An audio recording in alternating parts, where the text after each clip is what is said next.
पुनः आप सभी लोगों का आज की कक्षा में स्वागत है और सीधे आपको हम कक्षा में ले चलते हैं।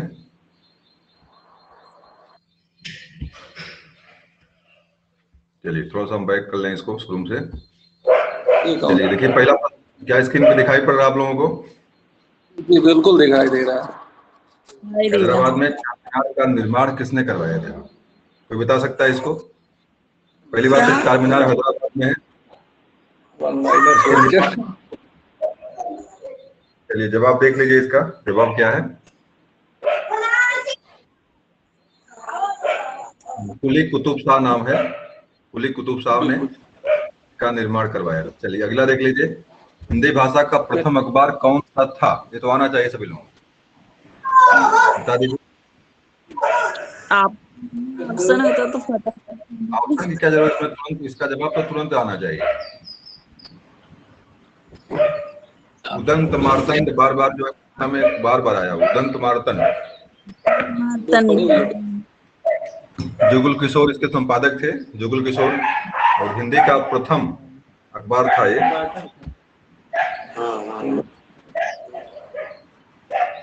चलिए उदंत मार्तंड हिंदी का प्रथम अखबार था ये, और जुगल किशोर इसके।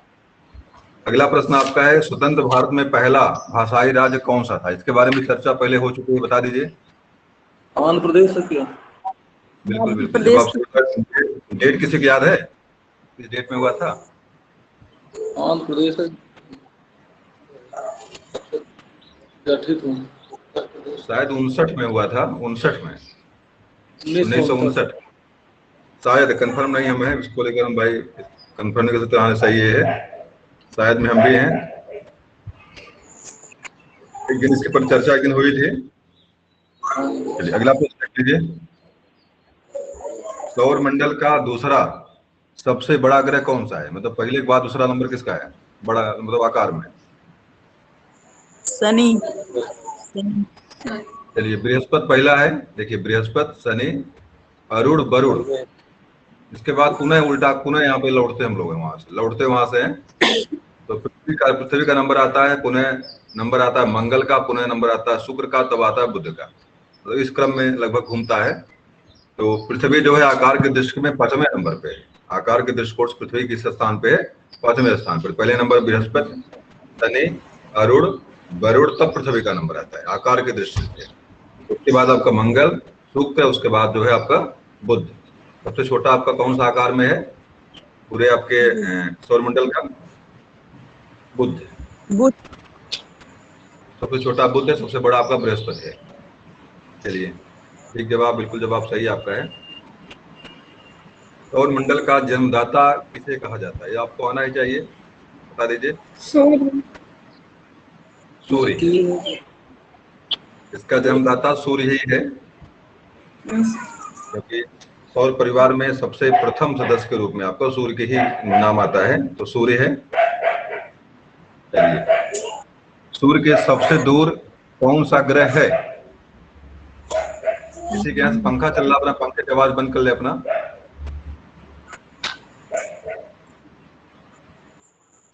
किसी, हाँ चलिए ठीक, आवाज बंद हो गई। सूर्य के सबसे दूर कौन सा ग्रह है? वरुण। चलिए अरुण, वरुण, सबसे नंबर आपका वरुण का आता है, सबसे दूरी में सूर्य से वरुण आपका है। सबसे नजदीक बताइए कौन है? बुध। बुध। पुनः पुनः आवाज आने लगी है,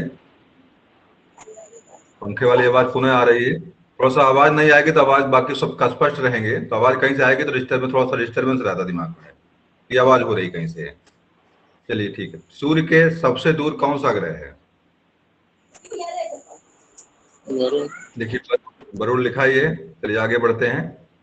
चलिए ये भी प्रश्न है, कई बार परीक्षा में बताया मैंने कि ये प्रश्न आपके लिए महत्वपूर्ण है। सूर्य और पृथ्वी के मध्य न्यूनतम दूरी कब होती है? कई बार मैंने इस पर चर्चा किया है, बता दीजिए।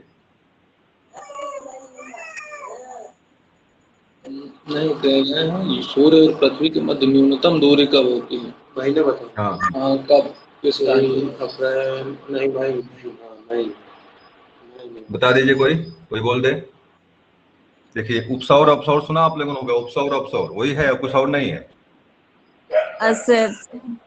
3 जनवरी 4 जुलाई।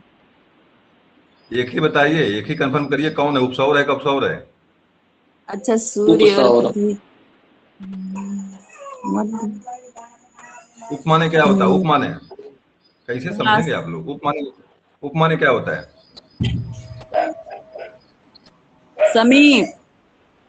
तो वही तो पूछा जा रहा है। उपसौर को पृथ्वी सबसे नजदीक होगी, तो कितनी बार बताएं कि उपसौर अपसौर माने क्या होता है? मैंने बताया था कि उपमाने समीप होता है, कई बार उदाहरण दिया था, जैसे उपगंगा, उपनयन संस्कार जो होता है, सारे का मतलब समीप ही होता है। तो उप जहाँ पे लगा होगा उसमें पृथ्वी क्या होती है?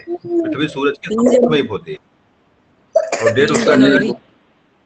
डेट उसका जनवरी में, क्योंकि ठंडी आपके यहाँ इस टाइम पड़ती है। ठंडी के समय जो ये होता है उल्टा, मतलब ठंडी के समय जो है कि सूरज की दूरी सबसे नजदीक, जबकि आपके कारण क्या है कि आप जो है कि कर्क रेखा पर है, कर्क रेखा पर ठंडी पड़ती है।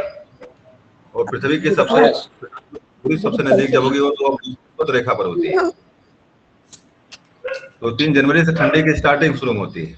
तो फिलहाल 3 जनवरी सबसे सूरज और पृथ्वी के जो है सबसे नजदीक का दिन है वो, और इसी को उपसौर के नाम से जानते हैं। अपसौर बताइए कब होता है आपका है? सबसे दूरी कब, सबसे ज्यादा दूरी कब होती है?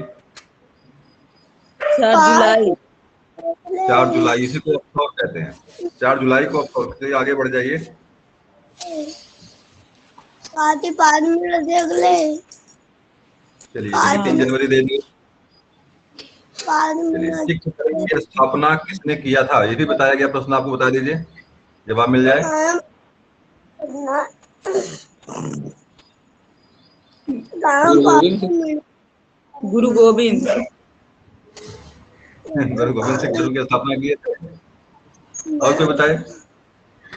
सम्राट ज्यादा कम बोलो, अपना माइक बंद कर लीजिए कुसुम, अगर आवाज की तरह आ रही है तो। सिख धर्म की स्थापना, गुरु नानक का नाम सुना आप लोगों ने? गुरु नानक का नाम गुरु नानक देव। कितनी बार बताया जाएगा आप लोग? भाई गुरु नानक का नाम याद कर लीजिए। तलवंडी में उनका जन्म हुआ था। डेट बताइए, कब जन्म हुआ? बताइए, डेट बताइए। वर्तमान पाकिस्तान में। वर्तमान पाकिस्तान में है। डेट ना बताइए, डेट बोलिए, जन्म उनका कब हुआ था, किस दिन को? डेट नहीं याद है। शायद 1498 है। ये जो है बाबर के समकालीन थे। बाबर के समकालीन थे। बाबर ने एक बार, मतलब बाबर एक बार पकड़ लिया था इनको, अपने पूरा जो साथियों के साथ चलते थे लंगर बना करके, तो एक बार पकड़ लिए गए थे बाबर के द्वारा। ये बाबर ने पकड़ा था, बहुत देर बंदी बनाए रखा है इनको। तो हो सकता है कहीं कोई विरोधी सैनिक तो नहीं कहीं ले घूम रहा है कोई, यहाँ पे फिर उधर के चक्कर मार रहा है यहाँ पे। बाद में जब कन्फर्म हुआ नहीं ये लोग घुमक्कड़ ही हैं, साधु संत हैं, छोड़ देता उनको। तो बाबर के समकालीन थे। बाबर, जानते हैं आप लोग बाबर भारत में कब आया था? प्रथम आक्रमण बाबर ने भारत पर कब किया था, पता आपको है? बाबर ने किसको हराया था पहली बार, बताइए भाई। मुगल वंश की स्थापना बाबर ही करता है। मुगल वंश की स्थापना बाबर ही करता है। बताइए बाबर ने किसको हराया था? इब्राहिम लोदी। इब्राहिम बाबर ने, हाँ बाबर ने इब्राहिम लोदी को हराया था पानीपत के प्रथम युद्ध में। 1526 डेट इसका है, लेकिन तो डेट गड़बड़ हो गया दोनों का। तो डेट गड़बड़ हो गया। 1498 बता रहा हूं मैं कि पकड़ा गया था इनको, और ये 1526 का डेट है। पानीपत का प्रथम युद्ध में ही तो बाबर ने इब्राहिम लोदी को हराया था। खत्म करो। तो थोड़ा सा डेट डिसमैच हो रहा है यहाँ से। है मुझे लग रहा है कि शायद 1525 में था, तो कुछ डेट अलग बगल होगा इनका, मतलब उसी डेट में नहीं हुआ था। तो डेट अगल बगल जरूर था। 1498 ईस्वी में तो जन्म इनका हुआ था, ठीक है, मतलब मिला जुला करके समकालीन दोनों लोग हैं, कोई समस्या नहीं है। 1498 में जन्म हो रहा है, तो लगभग 1525 में अगल बगल आ जाएंगे, जवान इनके 35-40 साल के हो जाएंगे उस समय। ठीक है, डेट से गड़बड़ नहीं है। चलिए, सिख धर्म की स्थापना किसने की थी? इसका जवाब क्या आपका है? गुरु नानक। जवाब देख लीजिए इसका, गुरु नानक देव ने सिख धर्म की स्थापना की थी। चलिए, सिंधु घाटी सभ्यता का प्रसिद्ध बंदरगाह कौन सा था? बंदरगाह बता दीजिए। लोथल सर, लोथल। चलिए, लोथल आपके जवाब में आ गया। चलिए, अगला प्रश्न आपका है, सापेक्षता का सिद्धांत किसने दिया था? आइंस्टीन ने दिया। चलिए, बिल्कुल बिल्कुल आइंस्टीन का ही सिद्धांत था ये, सापेक्षता का बराबर सिद्धांत।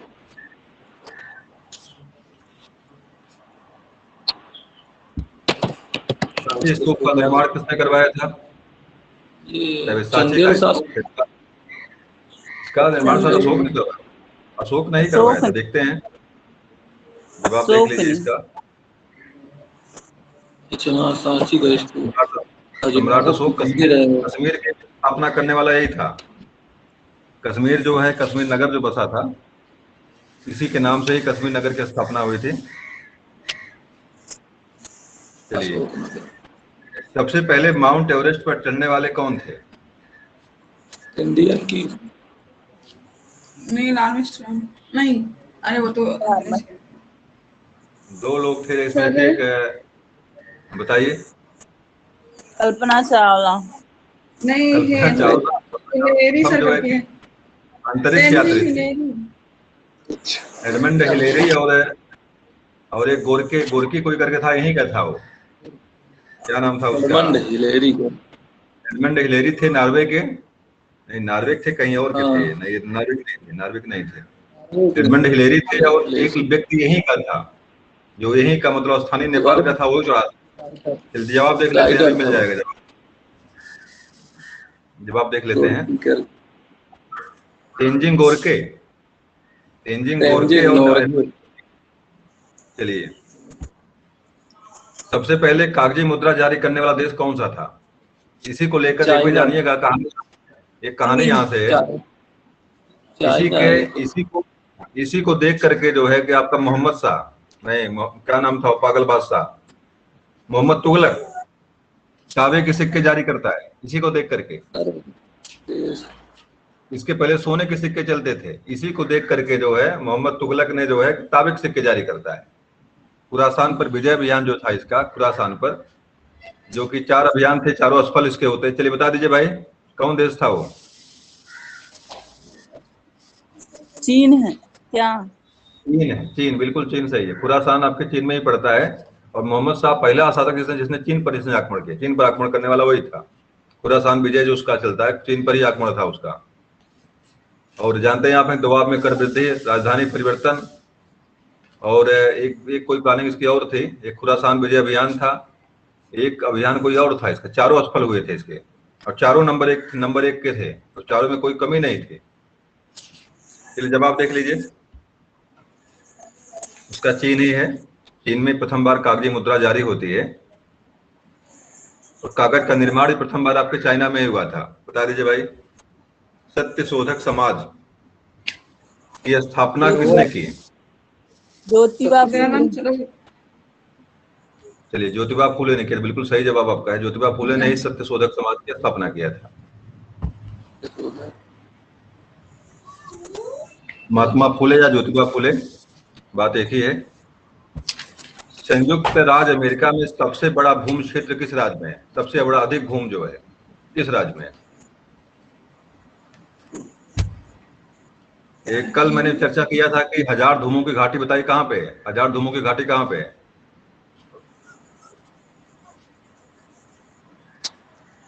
ये अलास्का में पड़ती है। अलास्का में जगह है कटमई, और कनाडा के ऊपर। हाँ, अलास्का यूएसए का है। इसमें देखा मैंने तो बाद में मालूम पड़ा कि यूएसए का क्षेत्र है। जिसको उसने रूस से पैसे में खरीदा था अमेरिका ने। अलास्का को रूस से जो है अमेरिका ने पैसे में खरीदा था इसको, अलास्का को। देख लीजिए जवाब इसका, अलास्का ही होगा अमेरिका।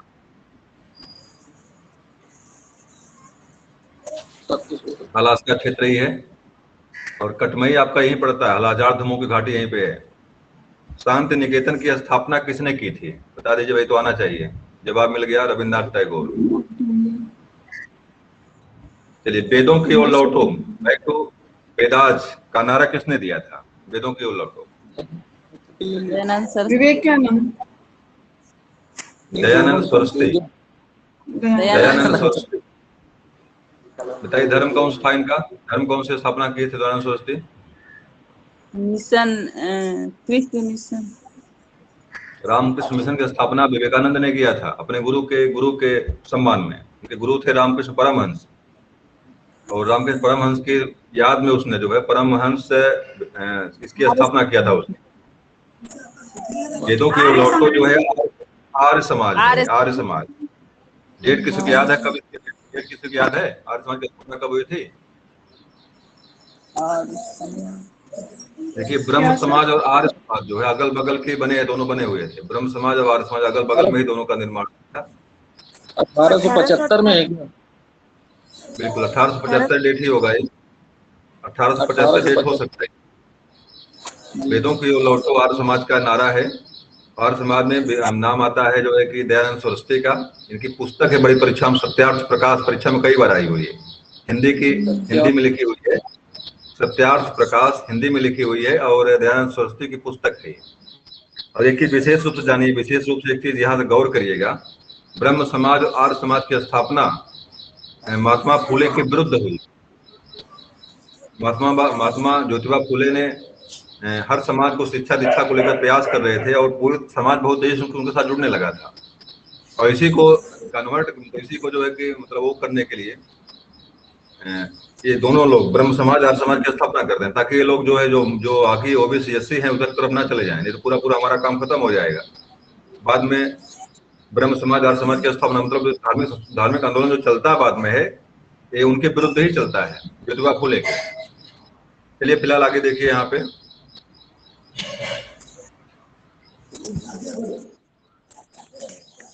दयानंद सरस्वती हैं। और दयानंद सरस्वती के बारे में एक चीज और जानिएगा यहीं से, ये प्रथम पंडित थे जो एक एसटी से शादी करते हैं, दिखाने के लिए समाज को, हाँ मैं सबको बराबर मानता हूँ। प्रथम पंडित थे, इन्होंने एक एसटी से शादी की। लेकिन विशेष चीज ये भी जानिएगा, नाबालिग थी वो। उसकी उम्र जो इनकी उम्र 50 साल के अगल बगल थी, 50-55 थी, और वो 12 साल के थे। इस तरह से शादी पहली बार जो है कोई ब्राह्मण जो है एक मतलब शूद्र स्त्री से शादी करता है। दयानंद सरस्वती की देन है, मतलब बाल विवाह, खुद ही अपने जो है मतलब बेटी के समान लड़की से शादी करते हैं। इनके बारे में कहीं लिखा नहीं, कहीं मिलेगा आपको। इसके लिए आपको जो है पढ़ना पड़ेगा, तब मिलेगा आपको। तो ये कुछ विडंबनाएं यहाँ से मिलती हैं। चलिए, विश्व का पहला कृत्रिम उपग्रह कौन सा है, बता दीजिए। विश्व का पहला कृत्रिम उपग्रह कौन सा है? आर्यभट्ट। भारत का है। विश्व की बात यहाँ हो रही है। स्पुतनिक कोई करके यहाँ पे स्पुतनिक करके देखते हैं जवाब क्या है।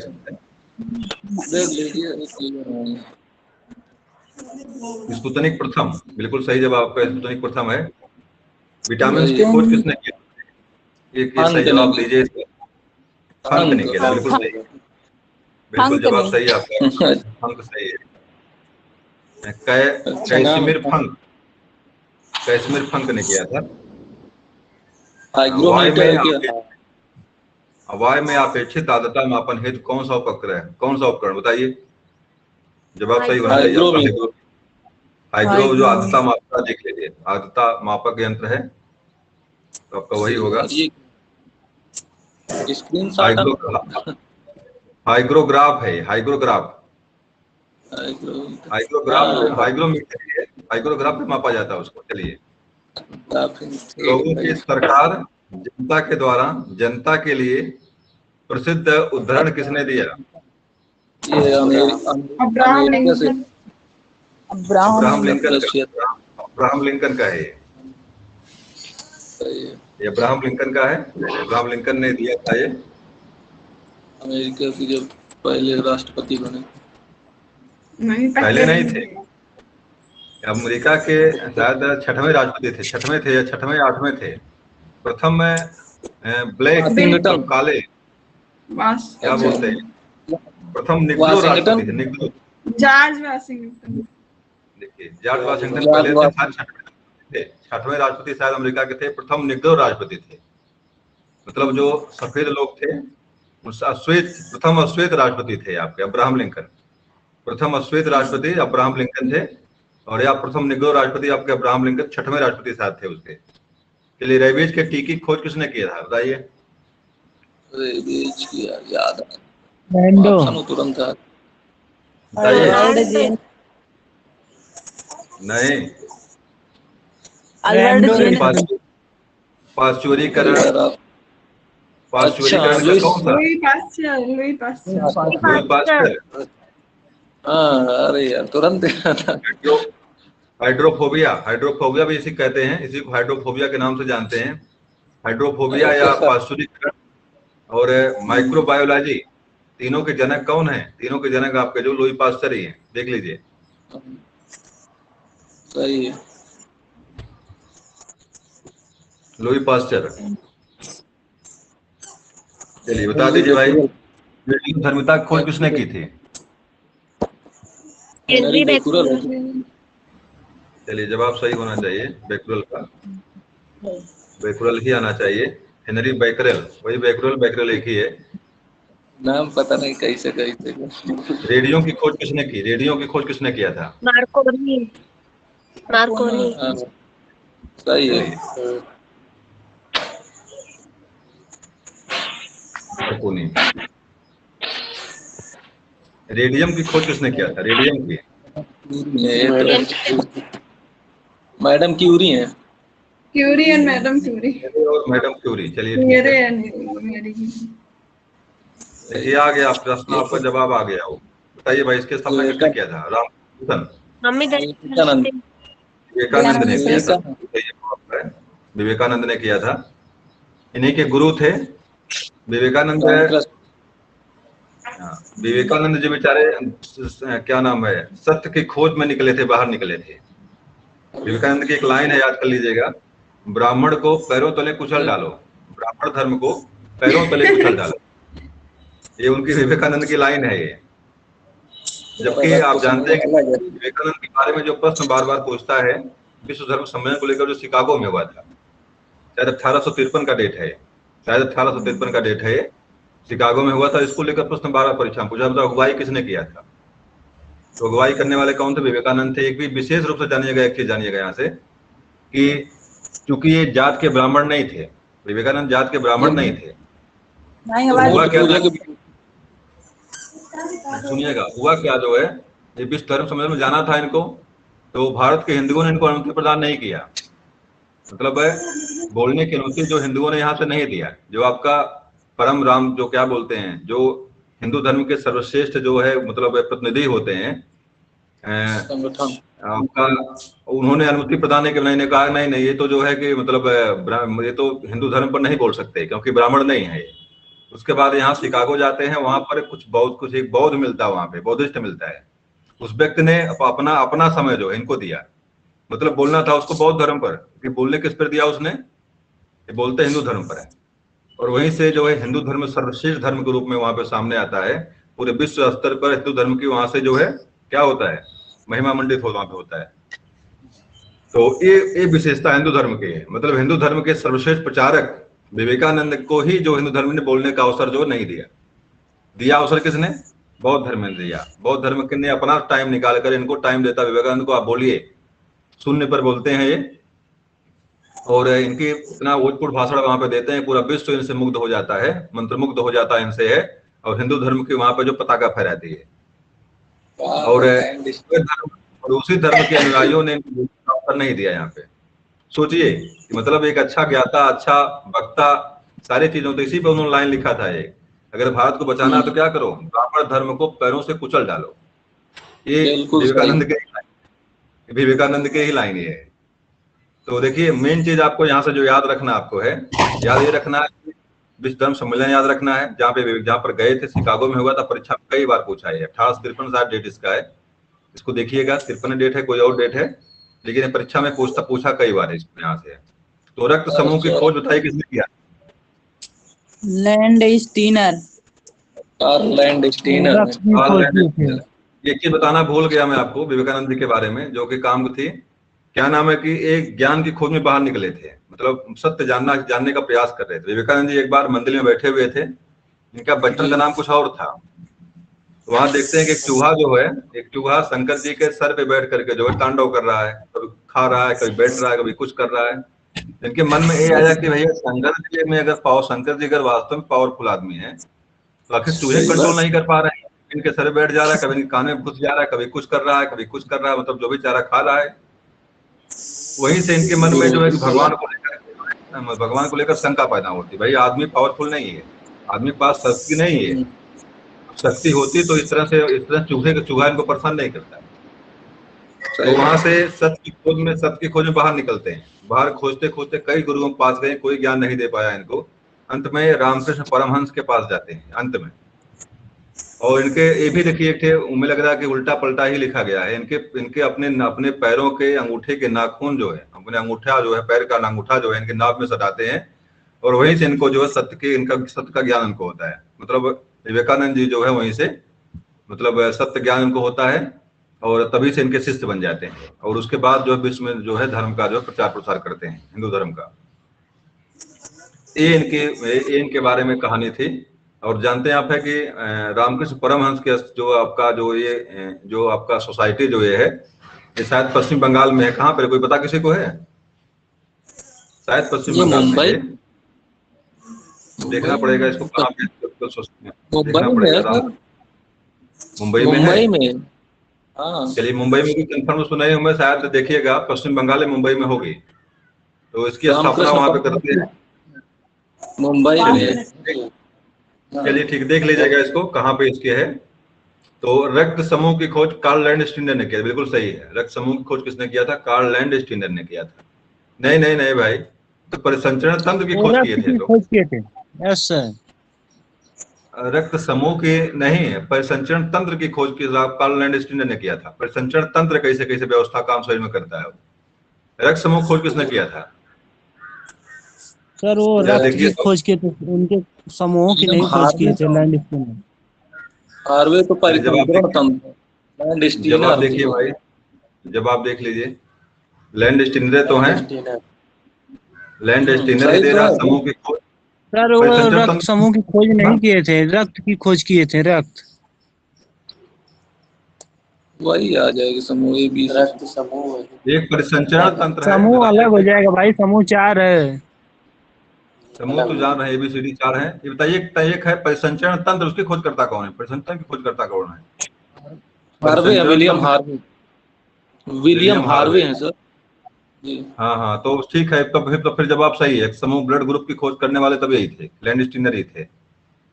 विलियम हार्वे ने तंत्र की खोज किया था, उसके खोजकर्ता यही थे। मुख्य रूप से दो के ही खोज किए, सबकी नहीं खोज कर पाए थे। लेकिन प्रथम बार शंका इनके मन में जो पैदा हुई ब्लड ग्रुप को लेकर के, 2 की खोज किए थे। बाद में और भी ग्रुप खोजे जाते हैं, लेकिन चूंकि इनके मन में पहली बार शंका आती, पहली बार कहते नहीं भाई, सबका ग्रुप अलग अलग है। हुआ क्या, इसको जो ब्लड चढ़ाएगा, कई लोग मर गए बेचारे। अभी मान लीजिए एक ग्रुप आपका है और B पॉजिटिव चढ़ा देंगे तो क्या हो जाएंगे आप? कोई सा काम आपका तमाम हो जाएगा। इन्होंने स्पष्टीकरण नहीं दे पाए ना, अकाउंट पे ये लगाना चाहिए कि B।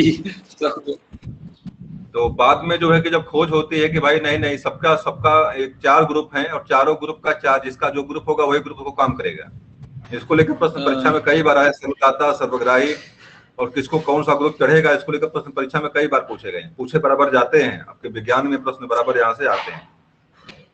तो ए ग्रुप देखिए, जानिएगा जिसका जो ग्रुप है उसको वह ग्रुप तो बिल्कुल सूट करेगा, कोई दिक्कत इसमें नहीं है। जिसका जो ग्रुप है, मान लीजिए ग्रुप का है तो ये ग्रुप लगेगा, उसको B ग्रुप का B ग्रुप लगेगा, C ग्रुप का C ग्रुप लगेगा। मतलब जो जिसका ग्रुप है उस ग्रुप का खून उसको सूट करेगा। लेकिन सारे ग्रुपों के अलावा अगर इसका कोई भी ग्रुप हो, अगर वो ग्रुप का चाहे तो खून ले सकता है वो। और AB ग्रुप किसी का अगर है तो किसी का भी खून ले सकता है वो। 2 चीजें विशेष रूप से आप याद रखिएगा यहाँ से, ब्लड ग्रुप देने और लेने को व्यवस्था को लेकर। जिसका जो ग्रुप है वह ग्रुप खून आराम से ले लेगा। मान लीजिए किसी का A ग्रुप है तो A ग्रुप का खून उसको मिल जाएगा, कोई दिक्कत उसको नहीं होने वाली है। लेकिन A ग्रुप के अलावा खून जिसका लेना चाहेगा वह O ग्रुप है, मतलब अपने ग्रुप के अतिरिक्त तो O ग्रुप का खून भी वह ले सकता है। और मात्र इसमें एक ग्रुप ऐसा है, एक ग्रुप है जो कि इसको हम AB ग्रुप के नाम से जानते हैं, वह किसी भी ग्रुप का खून जो है ले सकता है, उसको कोई समस्या होने वाली नहीं है। और एक ग्रुप ऐसा ग्रुप है जो किसी ग्रुप को खून दे सकता है, तो आपका कौन सा ग्रुप है? आपका O ग्रुप है। सर्वदाता, सर्वग्राही, ये 2, 3, 4 चीजें यहाँ से इस तरह परीक्षा में बराबर पूछता है। जैसे मान लीजिए कोई व्यक्ति एक्सीडेंट हो गया, उसका ग्रुप जो B पॉजिटिव है, तो किस ग्रुप का घोष मिल सकता है? इसका B मिलेगा, B ले सकता है और O ले सकता है, B और O। और अगर AB का है तो सबका खून ले सकता है, अपना भी ले सकता है, किसी भी ग्रुप का खून ले सकता है। अगर बेचारा O ग्रुप का मर गया, घाव लग गई तो, अगर किसी O ग्रुप वाले घाव लग गई तो इसका खून ले पाएगा? केवल वो का ही, वाला O नेगेटिव से लेगा। हाँ, किसी और ग्रुप का खून नहीं ले सकता वो। तेज बातें कुछ है आपके परीक्षा में जो बार पूछी जाती है यहाँ से। तो ब्लड समूह की खोज कार्ल लैंड-स्टीनर ने किया था। एक आपका परिसंचरण तंत्र होता है, उसकी खोज करने वाले विलियम हार्वे थे। चलिए इसको लेकर कभी चर्चा करेंगे हम। चलिए देखिए आ गया, मुगल वंश की स्थापना किसने की, बता दीजिए। बाबर। अभी नाम उसका लिया था मैंने, बाबर का नाम लिया था। बाबर का नाम, बाबर का मतलब होता है बाघ। बाबर का अरबी में शब्द है, इसका मतलब होता है बाघ। तो बाबर वास्तव में बाघ ही था। बाबर वास्तव में एक टाइगर ही था, बाघ ही था। इसने लोधी वंश का अंत करता भारत में 1526 ईस्वी में। तराइन के प्रथम युद्ध में जो है क्या बोलते हैं, लोधी हारता है। इब्राहिम लोधी की हत्या होती है वहां से, और वहीं से जो भारत में जो है मुगल वंश की नींव पड़ती है। और जानते हैं कि बाबर का पुत्र हुमायूं था, हुमायूं का पुत्र अकबर था, अकबर का पुत्र कौन था बताइए भाई, जहांगीर था। जहांगीर का पुत्र जो है बाद में, जहांगीर के बाद औरंगजेब गद्दी पर बैठता। औरंगजेब के बाद ये शासक नहीं रहते। और नहीं शाहजहां गद्दी बैठता। हाँ, जहांगीर का पुत्र शाहजहां था, शाहजहां का पुत्र औरंगजेब था। इस तरह से जो आपका ये पूरा मुगल वंश चलता आता है, मुगल वंश। तो 1526 ईस्वी में जो है तराइन के प्रथम युद्ध में मुगल वंश की नींव पड़ती है। बाबर ने इब्राहिम लोधी को वहां पे हराया था। चलिए पानीपत बताओ, पानीपत कहाँ पड़ता है? चलिए पानीपत तो जानते ही आप लोग हैं, हरियाणा। चलिए ठीक है, हरियाणा में कुरुक्षेत्र भी हुआ था। हरियाणा में कुरुक्षेत्र भी है। जी वहाँ सारे युद्ध हुए। हाँ, हरियाणा में कुरुक्षेत्र भी है, जहाँ पर महाभारत का युद्ध हुआ था। उसकी मिट्टी लाल है। उसकी मिट्टी आज भी लाल है। हरियाणा की मिट्टी लाल है। लोग कहते हैं कुरुक्षेत्र की मिट्टी लाल है। बताइए लाल मिट्टी वहां पे कैसे हो गई? क्या वहां पे खून बहने से लाल हुआ है? मिट्टी की खून बहने से लाल होती है। लेकिन दरअसल मैं बताऊं, ये सब चीजें जो इस तरह फिट की गई हैं ताकि आदमी को विश्वास हो जाए नहीं ऐसा सही था। मिट्टी वहां की लाल देखी गई हरियाणा की, तो कुछ लोगों ने कहा अगर ये जगह हम लोग कहते हैं कि हाँ महाभारत यहीं पे हुआ था तो ज्यादा सटीक हो जाएगा। तो कुरुक्षेत्र की मिट्टी लाल है क्योंकि उसकी मिट्टी में ऑक्साइड, आयरन ऑक्साइड ज्यादा मात्रा में वहां मिलता है, इस वजह से वहां की मिट्टी जो लाल है। लाल मिट्टी जो सड़कों में पड़ती है आपके, सड़कों के ऊपर जो बिछाई जाती है, कभी कोई देखते होंगे जो नई नई सड़कें बनती है वहां पे लाल पीली मिट्टी आती है। ये मिट्टी आपकी वहीं से आती है और बड़ी चिपचिपी होती है और बहुत बहुत बढ़िया पकड़ बनती है, मिट्टी साथ बनती है। चलिए ठीक है, मुख्यमंत्री की नियुक्ति कौन करता बता दीजिए। राज्यपाल। चलिए जवाब सही आपका है, राज्यपाल ही करते हैं। तो प्रधानमंत्री की नियुक्ति कौन करता है? प्रधानमंत्री की, प्रधानमंत्री की वो क्या नाम है, राष्ट्रपति करता है। राष्ट्रपति, प्रधानमंत्री की नियुक्ति राष्ट्रपति करता है, मुख्यमंत्री की नियुक्ति राज्यपाल करता है। और बताइए चुनाव आयुक्त की नियुक्ति कौन करता है? चुनाव आयुक्त की राष्ट्रपति ही करता है। सर्वोच्च न्यायालय का न्यायाधीश की नियुक्ति कौन करता है? सर्वोच्च न्यायालय के न्यायाधीश की नियुक्ति कौन करता है? ये भी राष्ट्रपति करता है। राष्ट्रपति ही करता है, संवैधानिक पद है ना, संवैधानिक। चलिए आगे देख लीजिए। अच्छी करते हैं। चलिए चुनाव आयुक्त आ भी गया, देखिए आगे चुनाव आयुक्त भी आ गया। चलिए जवाब देख लीजिए इसका। पर बैठे बताइए भाई चुनाव आयुक्त है कौन इस समय? सुशील चंद्रा। सुशील चंद्रा का नाम याद, अच्छी बात है। चलिए मानव शरीर में कौन सा पदार्थ सबसे कठोर है? कौन सा भाग सबसे कठोर बताइए?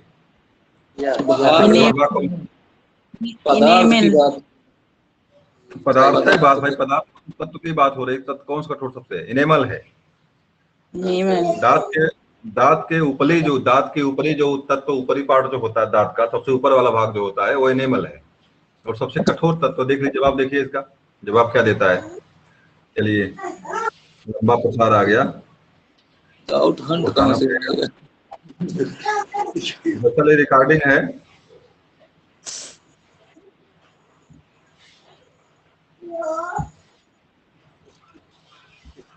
आप लोगों के लिए हम लोग भी चोरियां करते हैं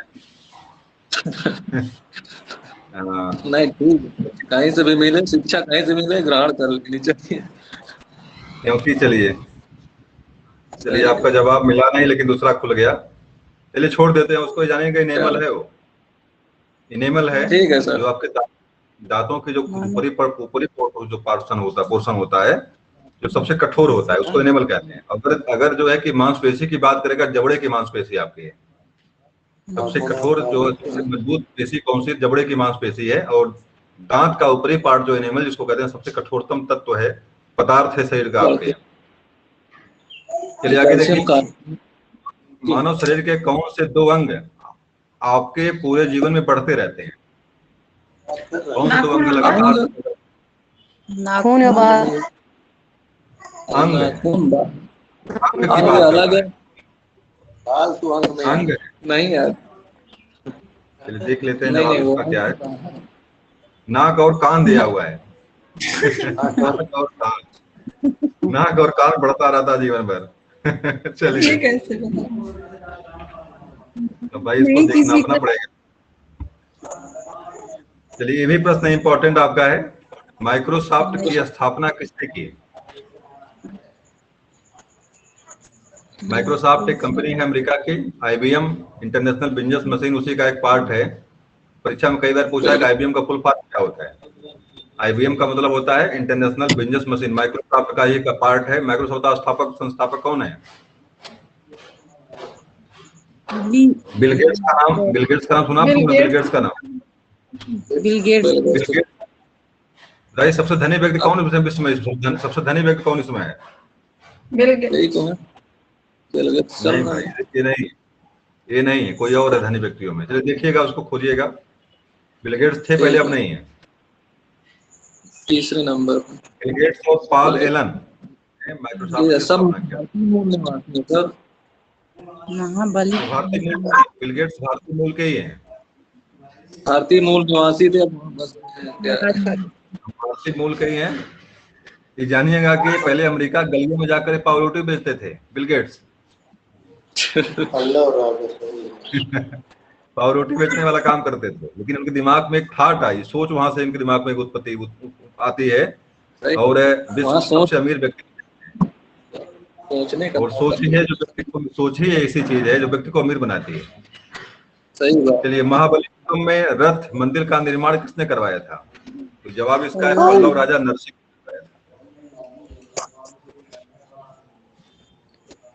ये तो सबको पता होना चाहिए। सर ये उड़ीसा में है ना? रविंद्र, ये 2 देशों के हैं। महाबलीपुरम उड़ीसा में ही होगा। हाँ बिल्कुल, उड़ीसा में ही होगा। भारतीय राष्ट्रगान की रचना किसने किया? रविन्द्रनाथ टैगोर ने। कब किया बताइए, कब किया थे, कब लिखे थे इसको? नहीं, ये बताइए प्रथम बार कब गाया गया था? प्रथम बार कब गाया गया था इसको?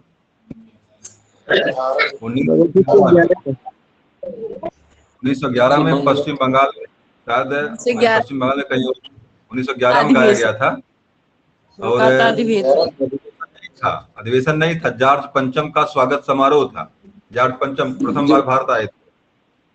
हाँ, जॉर्ज पंचम के स्वागत समारोह में 1911 ईस्वी में राष्ट्रगान सर दिल्ली दरबार था ना, उसी में गाया गया था। दिल्ली दरबार या मतलब कुछ जगह थी इस तरह जहाँ जॉर्ज पंचम आए हुए, तो वहीं पर गाया गया था पहली बार वहीं गाया गया। दिल्ली दरबार हो सकता है, आपका शब्द बिल्कुल दिल्ली दरबार हो सकता है। मुझे याद नहीं, भी जानिएगा कि राजधानी भी चेंज यही इसी टाइम की गई थी। भारत की राजधानी कलकत्ता से दिल्ली इसी टाइम लाई गई थी। लॉर्ड हार्डिंग थे उस समय, वायसराय आए थे लॉर्ड हार्डिंग, और लॉर्ड हार्डिंग ने ही जो राजधानी कलकत्ता से दिल्ली लाए थे। 1911 का ही डेट है ये। तो प्रथम बार राजधानी चेंज भी 1911 में हुई थी, और उसी टाइम पे जॉर्ज पंचम आए थे। उन्हीं के स्वागत समारोह में जनगण मनगढ़ गाया गया था। पहले जो शुरुआत में जनगण मनगढ़ आपका बांग्ला भाषा में था, बाद में चेंज करके इंग्लिश हिंदी में लिखा गया इसको, और वर्तमान में भारत का राष्ट्रगान है ये। इसी को लेकर के राष्ट्रगान बनाने को लेकर के लोग बड़ा झगड़ा, इस पर मतभेद था लोगों में कि भाई ये तो जॉर्ज पंचम के स्वागत में गाया गया है। जनगण मन अधिनायक जय हे भारत भाग्य विधाता, पंजाब सिंध गुजरात मराठा द्राविड़ उत्कल, मतलब उन्होंने कहा कि पूरा भारत आपका है और आपका गान कर रहा है। जाट पंचम को लेकर जाट पंचम के उसमें स्वागत में गाया गया था। इसी को लेकर बाद में बड़ा मतभेद था, लेकिन बाद में इसी को जो है इसी को स्वीकार किया गया, सर्वश्रेष्ठ रचना के रूप में इसी को स्वीकार किया गया, क्योंकि भाई लिखा ऐसा था और वास्तव में बहुत अच्छा लिखा गया है। 5 पाद इसमें है और इसका प्रथम पाद ही आपके राष्ट्रगान के रूप में मतलब अनुमति इसको है। और इस तरह से राष्ट्रगीत जो आपका वंदे मातरम, उसके 5 पाद आपके हैं। 5 पाद का प्रथम पाद ही राष्ट्रगीत के रूप में आपका वंदे मातरम आपका है। तो दोनों चीज दिमाग में रखिएगा आप लोग। 52 सेकंड में गाया जाता है इसको है। और राष्ट्र गान जो आपका होता है उसका टाइमिंग क्या है? राष्ट्रगान के, राष्ट्रगीत की टाइमिंग क्या है? राष्ट्रगीत की टाइमिंग क्या है बताइए? शायद 62 सेकंड है। राष्ट्रगीत की टाइमिंग शायद 62 है। 1 मिनट से ऊपर सही से मुझे याद नहीं, राष्ट्रगीत का टाइमिंग मुझे याद नहीं है कि राष्ट्रगान का टाइम कितना है। 52 सेकंड है। और विशेष, हाँ बताइए। विशेष अंतरराष्ट्रीय अवसरों पर 20 सेकंड में भी राष्ट्रगान गाया जाता है। जैसे ओलंपिक खेल हो रहा है, ओलंपिक खेल में भारत का राष्ट्रगीत 20 सेकंड में ही गाया जाता है। पहली लाइन अंतिम लाइन गाकर काम खत्म कर देते हैं उसका, लेकिन नॉर्मली गाने का टाइम इसका जो है 52 सेकंड है। और सावधान मुद्रा में इसको जो है राष्ट्रगान को गाया जाता है। और एक चीज और यह जानिएगा कि चूंकि रविन्द्रनाथ टैगोर की बात हो रही है, तो रविन्द्रनाथ टैगोर ने बांग्लादेश का भी राष्ट्रगान लिखा है। बता दीजिए, नाम बताइए उसका, नाम क्या है बांग्लादेश का राष्ट्रगान? अमार सोनार बांग्ला। और भारत में प्रथम बार किसी को अगर नोबेल मिला है, साहित्य क्षेत्र मिला है, तो उन्हीं को मिला था पहली बार। नाम बताइए कब मिला था? 1913 में से पुस्तक का नाम बताइए। गीतांजलि। गीतांजलि बताओ किस भाषा में? गीतांजलि किस भाषा में है? बांग्ला भाषा में। गीतांजलि ओरिजिनल रूप से बांग्ला भाषा में। मेरे पास इसका हिंदी संस्करण इसका है, लेकिन बढ़िया उतना नहीं है, क्योंकि बांग्ला भाषा में लिखा हुआ है। रविन्द्रनाथ टैगोर ने लिखा, उसका हिंदी अनुवाद कितना बढ़िया कोई करेगा? इसका हिंदी रूपांतरण मेरे पास है, लेकिन जो है कि हिंदी भाषा में है, तो उतना अच्छा नहीं है भाई, बांग्ला भाषा को आएगी भी नहीं। तो 2-3 चीजें आप यहाँ से याद रखिएगा राष्ट्रगान को लेकर के। पहली बात तो टाइमिंग क्या गाने किसकी है, और कहाँ प्रथम बार कहाँ पे गाया गया था, और किसके सम्मान में गाया गया था, और किस भाषा में लिखा हुआ है, और वर्तमान में किस भाषा में है। ये सारी चीजें आपको यहाँ से जो है याद रखना है राष्ट्रगान को लेकर के। चलिए अगला देख लीजिए जवाब इसका, अगला प्रश्न देख लीजिए। और रविन्द्रनाथ टैगोर को जो है, चलिए, भारत में सबसे लंबे समय तक मुख्यमंत्री कौन रहे? ये असम के शायद कोई थे, असम के, उसका नाम नहीं याद आ रहा। पिंगल नाम था, कुछ नाम इस तरह था उनका, पिंगलिया नायडू था, क्या नाम? देखिए जवाब देख लीजिए, जवाब देख लीजिए। पवन कुमार चामलिंग सिक्किम के थे। भारत में मंदिरों का शहर किस शहर को कहा जाता है? मंदिरों का शहर के नाम से कौन प्रसिद्ध है? मंदिरों का शहर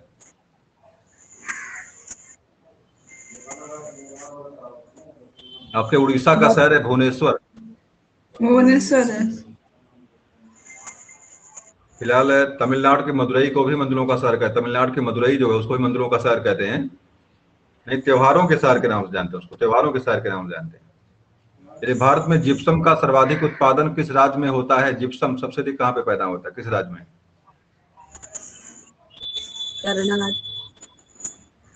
शायद राजस्थान है, शायद जिप्सम में राजस्थान है। देख लेते हैं जवाब इसका।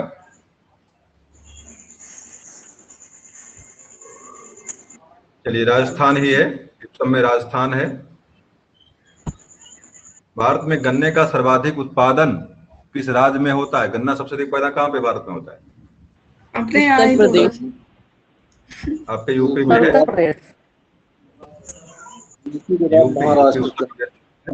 उत्तर प्रदेश गन्ने में नंबर 1 यूपी आपका है। भारत में कॉफी की शुरुआत किसने किया था? चलिए कोई अंग्रेज था ये। जवाब देखते हैं इसका क्या सही है। बाबा बुदान। ये बताइए कॉफी सबसे अधिक कॉफी भारत में कहाँ पैदा होती है, किस राज्य में? कर्नाटक। कर्नाटक में पैदा होती है। कहवा माने कॉफी, कहवा उत्पादन में, चंदन में, कहवा में, ये सब में आपका, रेशम में आपका कर्नाटक ही है।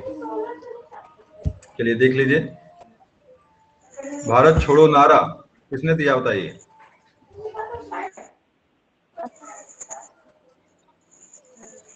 ये तो आना चाहिए आप लोगों को। तो भाई महात्मा गांधी ने दिया था ना, महात्मा गांधी का नारा था ये ना। देखते हैं डेट क्या नाम है, महात्मा गांधी का ही तो नारा था। चलिए महात्मा गांधी है। भारत के राष्ट्रीय ध्वज को किसने डिजाइन किया? अरे ये क्वेश्चन तो आ रहा था। पिंगलिया नायडू करके शायद कोई है, देखते हैं जवाब देख लीजिए। पिंगली वेंकैया है, ये सबको पता होगा। बता दीजिए, जवाब दे दीजिए इसका पटना। बंकिम चंद्र बंकिम चंद्र चटर्जी। पुस्तक उनके उपन्यास का नाम बताइए, जहां से लिया गया, नाम बताइए जहां से लिया गया। इसको है आनंद मठ सर। आनंद मठ। इसका मुख्य विषय क्या है, कौन सा विद्रोह विषय था इसका? सन्यासी। मुख्य विद्रोह संथाली विद्रोह या सन्यासी विद्रोह, संथाली या सन्यासी। ये किसके पुजारी थे लोग? किसके पुजारी थे? किसकी पूजा करते थे लोग? सन्यासी लोग दुर्गा के पुजारी थे, दुर्गा माँ के पुजारी थे। चलिए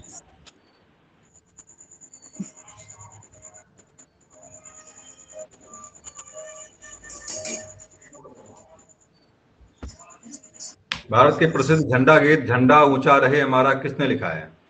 ये तो सबको आना चाहिए। अच्छा 5 से हम लोग पढ़ते आ रहे हैं। श्यामलाल पार्षद या श्यामलाल है?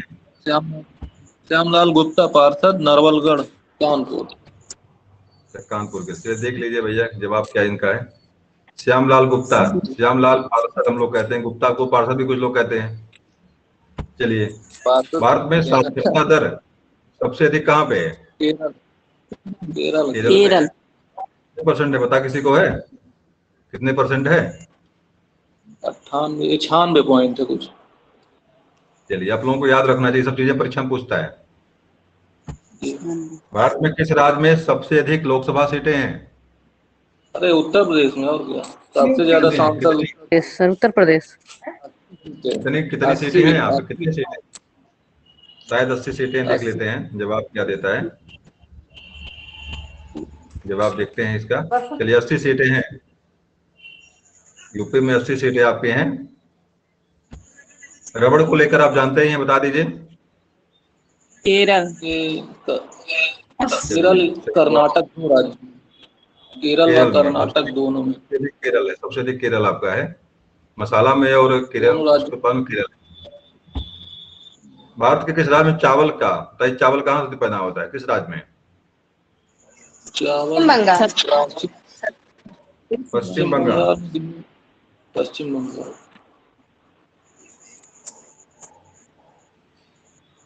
चलिए अगला देख लीजिए।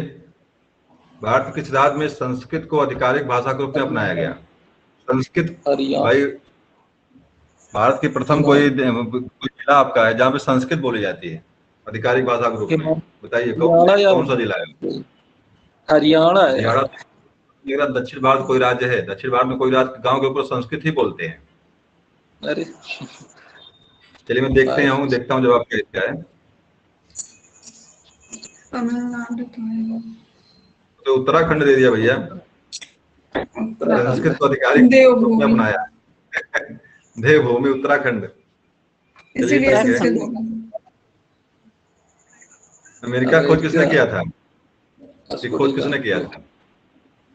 कोलंबस ने शायद किया था। कोलंबस ने। डेट तो नहीं अमेरिका की कोलंबस। और जानिएगा कि जो रेड इंडियन मतलब भारत के लिए वास्को डी गामा, कोलंबस वास्तव में भारत के चला था वहां से। कोलंबस वास्तव में भारत के लिए चला था वहां से, लेकिन पहुंच कहाँ गया? अमेरिका पहुंच गया हो। और जाके वहां के देखता है कि लाल मतलब यहाँ के लोग लाल रंग, तो कलर इनका लाल है। तो नाम क्या दिया उसने कहा रेड इंडियन। नाम क्या करता देता है? रेड इंडियन नाम देता है। कई बार परीक्षा में क्या रेड इंडियन के मूल निवासी हैं। कहाँ के हैं? अमेरिका के मूल निवासी। हम प्रश्न कभी दे देता है कि रेड इंडियन कहाँ के मूल निवासी हैं, तो इसका जवाब क्या करेगा? रेड इंडियन जो अमेरिका के हैं। और वास्तव में भारत के लिए आया था, ये खोजने के लिए भारत के आया था। और वहां पहुंचता तो वहां देखता भैया यहाँ के लोग तो लाल लाल रंग के हैं, पूरा पूरा कलर इनका पूरी तरह से मतलब लाल रंग के लोग हैं। कहता भैया लाल भारतीय तो है, रेड इंडिया नाम दे देता वहीं से। तो मतलब किसका नामकरण जो था वहां के मूल निवासियों का, कोलंबस ने नामकरण किया था, ये रेड इंडिया नाम दिया था। देख लीजिए जवाब क्या इसका है, रेड इंडिया। क्रिस्टोफर कोलंबस 1492 में खोजा था उसने। 1492 1492 वही जवाब तो वही था। जवाब देखिए एक बार पुनः। आपने 1992 बोला। अरे भाई 1992 बहुत देर हो जाएगा 1992 बहुत देर हो जाएगा 1492 है, 1992 बहुत देर हो जाएगा, तब तक तो हम लोग आगे निकल जाएंगे अमेरिका से। 1492 अमृतसर शहर की स्थापना किसने किया था? जो पंजाब में आपके है, जहां पर स्वर्ण मंदिर भी, इसी के बीच में स्वर्ण मंदिर बनवाया गया था। एक अमृतसर, एक अमृत का मतलब होता है कि क्या नाम है, क्या बोलते हैं अमृत को भाई, सुधा या अमृत, और सर का मतलब होता है तालाब, सर का मतलब होता है तालाब। तो इसी पर एक तालाब वहां बनवाया गया, अमृतसर में एक तालाब है, उसी के नाम से पूरे शहर का नाम अमृतसर पड़ता है। और इसी अमृतसर तालाब के अंतर्गत एक सोने का मंदिर बनवाया गया, इसको स्वर्ण मंदिर के नाम से जानते हैं। चलिए देखिए इसके स्थापक कौन है, संस्थापक कौन इसके हैं? गुरु रामदास।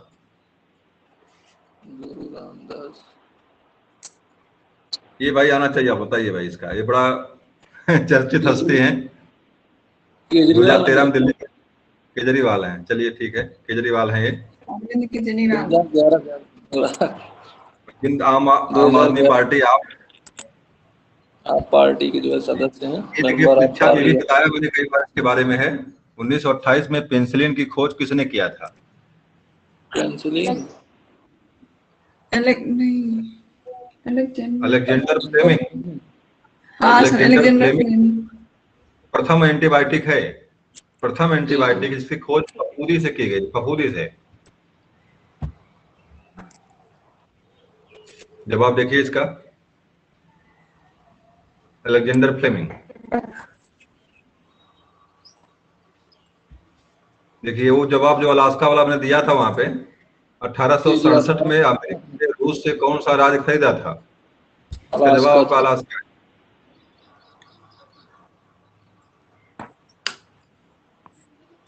उसकी मतलब अलास्का जो आपके अमेरिका में ही है, कनाडा में नहीं है वो। चलिए 1784 में कोलकाता में एशियाटिक सोसाइटी की स्थापना किसने की थी? Asiatic society. जवाब देख लीजिए इसका, विलियम जोन्स ने की थी। विलियम जोन्स ने की थी। ये भी आपको आना चाहिए, बहुत दिनों से पढ़ते हम लोग। भारत की पहली बोलने वाली फिल्म कौन सी थी? Alam Ara.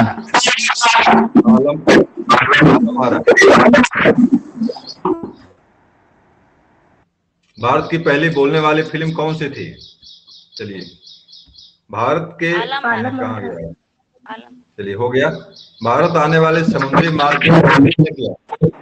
Vasco D gamma.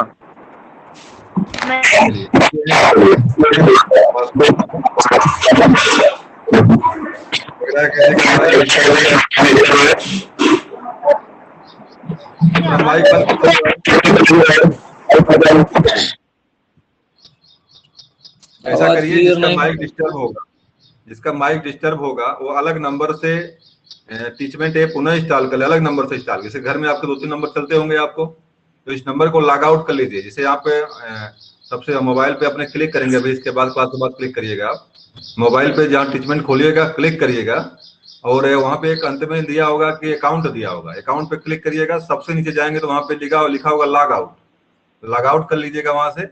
इसी नंबर से पुनः स्टार्ट कर लीजिएगा, दूसरे नंबर से स्टार्ट कर लीजिएगा। आपका हमें लग रहा है कि आवाज वाली समस्या समाप्त हो जाएगी। या आपको समझ में नहीं आ रहा है कैसे क्या करना है, तो आप एक काम करिएगा, इसे ऐप को डिलीट मार दीजिएगा और पुनः ऐप इंस्टॉल करिएगा। दूसरे नंबर से उसको जो है पुनः दूसरे नंबर से चालू करिएगा, मतलब इस नंबर के अलावा दूसरे नंबर से चालू करिएगा। अगर लॉग आउट वाली प्रक्रिया कर लेते हैं तो इसी नंबर से काम चल जाएगा आपका। अगर लॉगआउट वाला काम नहीं कर पाते हैं दूसरे नंबर से स्टार्ट करिएगा इसको, तो आपकी समस्या जो है ये सही हो जाएगी, आपकी आवाज डिस्टर्ब नहीं होगी, आप बात कर पाएंगे लोगों से आराम से। चलिए देखिए, भारत आने वाले समुद्री मार्ग की खोज किसने की थी?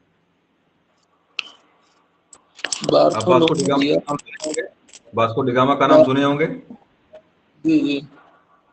शायद 1400 जैसे 92 वहां, शायद 98 यहाँ पे 1498 इसी टाइम पे वास्को डिगामा कालीकट के तट पे आया था। कालीकट आपका कालीकट कहाँ पड़ेगा? कर्नाटक में शायद है ये, कर्नाटक में, कर्नाटक में है, शायद कर्नाटक में था उस समय। तो कालीकट के तट पर पहली बार भारत में जो है कोई विदेशी जो है वो मतलब पूरे अफ्रीका के बगल से घूमते हुए भारत में पहुंचता है। तो पहली बार वास्को डिगामा जो है मतलब खोज, मतलब भारत के लिए राजमार्ग की मतलब वास्तविक खोज कर पाया था वास्को डिगामा। मतलब प्रथम बार यूरोप से भारत में एंट्री मारने का जो व्यवस्था थी, प्रथम बार खोजने वाला व्यक्ति कौन था? आपका वास्को डिगामा था। और कालीकट के तट पर पहली बार पदार्पण करता, 4 साल यहाँ पे रहता है और अपने जितना लाया था वहां से, वो यहाँ से गरम मसाले यहाँ से ले जाता, गरम मसाले केरल फांसात केरल में गया था वो, गरम मसाले का व्यवसाय यहाँ से करता है। और भारत में मतलब वहां सोना लेके वहां से आया, यहाँ से जो गरम मसाला लेके गया और उसका शायद 20 गुना या 120 गुना कमाई करता है। तो वो सुनकर लोग पूरा यूरोप के लोग जो पूरा चल देते हैं पूरा अपना वहां से यहाँ तक, और यहाँ तक जो है पहुंचते हैं। और मसालों का व्यापार, यहाँ चूंकि यूरोप ठंडा प्रदेश है और गर्म मसाले आपके जानते हैं आप हैं कि मतलब भारत में केरल में जो है गर्म मसाले मिलते खूब है, तो गर्म मसाले यहाँ से ले जाता है, वहां से जो आपका जो है वहां से सोना चांदी लाकर यहाँ देता है। तो भाई भारत वाले भी खुश और भी गर्म मसाला ले गए, यहाँ से भी खुश। तो इस तरह से सबसे अधिक मतलब मुनाफा खूब कमाता है। और इसको देखने के बाद लोग जो है वहां से मतलब वहां के लोग पूरी तरह से चल देते हैं, पूरा यूरोप भारत के लिए जो है लाइन लगा। भारत वर्तमान में होता क्या है, कुछ दिन बाद भारत में कब्जा ही कर लेते हैं, यहाँ कई लोग हैं, पूरा भारत पर अब का अधिकार इनका हो जाता है। पहले तो ईस्ट इंडिया कंपनी वहां से आई, बाद में पूरा भारत को उसने कब्जा कर लिया। चौथा, ईस्ट इंडिया कंपनी की स्थापना कब हुई थी? 1600 ईस्ट इंडिया 1600 में हुई थी। चलिए ठीक है, आगे देखिए। तो समुद्री मार्ग खोजकर्ता पहले कौन था भारत के लिए? Vasco da Gama. हाँ बाबू बोलिए। अच्छा, बिजली के बल्ब की खोज किसने किया था? Thomas Alva Edison. Thomas Alva Edison. और इसके लगभग 2000 आविष्कार इसके हैं। 2000 नहीं है, कम का आविष्कार, ग्रामोफोन का आविष्कार कुछ फेमस इसके हैं। और भी बहुत सारे आविष्कार इसने एडिसन ने किया था। अमेरिका का निवासी था ये। इसके बचपन की बहुत सारी कहानियां आपको पढ़ने को मिलेंगी आपको, कि बहुत तरह से कुशाग्र बुद्धि का था, बहुत प्रश्न पूछता था। इस टीचर पूरा परेशान हो गई, इससे स्कूल से बाहर निकाल देती है। मतलब बहुत सारी कहानियां मिलेंगी आपको इस एडिसन के बारे में। Thomas Alva Edison. चलिए, प्रोटीन की खोज बताइए। नहीं, प्रोटॉन है, बताइए प्रोटॉन खोज करता कौन है? रदरफोर्ड। नहीं, जवाब मिल गया आपका, रदरफोर्ड। ईटा पर नाचे, न्यूटन पर थॉमसन है, प्रोटॉन के रदरफोर्ड हैं और न्यूटन के चैडविक हैं। अगला देख लीजिए। प्रार्थना समाज की स्थापना किसने किया था? प्रार्थना समाज की हेनरी पांडुरंग। नहीं भाई, प्रार्थना समाज हेनरी बैकवेल ने तो उसकी खोज किया था। हेनरी पांडुरंग। हाँ, पांडुरंग करके हैं। चलिए, पांडुरंग कोई करके हैं। आत्माराम पांडुरंग। आत्माराम पांडुरंग। चलिए, प्रसिद्ध भौगोलिक ग्रंथ किताबुल हिंद के लेखक कौन है?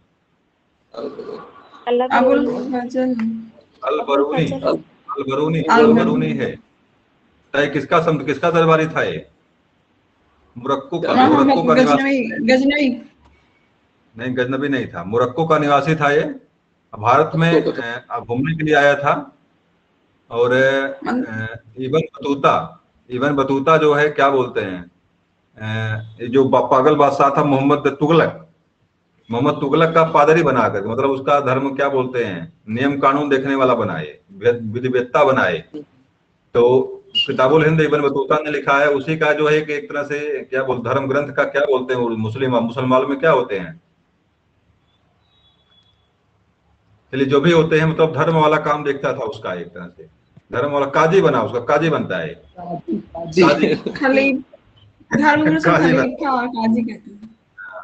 किताबुल हिंद जो लेखक इब्न बतूता था और मोरक्को का निवासी था ये। मोहम्मद बिन तुगलक, पागल बादशाह, रक्त पिपासु या विभिन्न विरोधी गुणों का सम्मिश्रण, बहुत सारे नामों से प्रसिद्ध है ये। 4-5 योजनाएं इसकी फ्लॉप हुई थी, लेकिन उसी का दरबारी था, उसी का जो काजी था ये, मोरक्को का निवासी था, भारत में घूमने के लिए आया था ये। चलिए जवाब देख लीजिए क्या सही इसका है।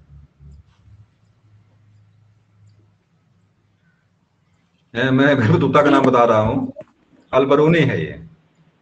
इब्न बतूता मेरे दिमाग से कहां से निकल गया, इब्न बतूता निकल गया। इब्न बतूता भी कोई भाई कोई था, वो नाम बताइए कहाँ का था वो, किसके समय में भारत आया था वो इब्न बतूता? शासन काल नहीं पता है कब कितनी का।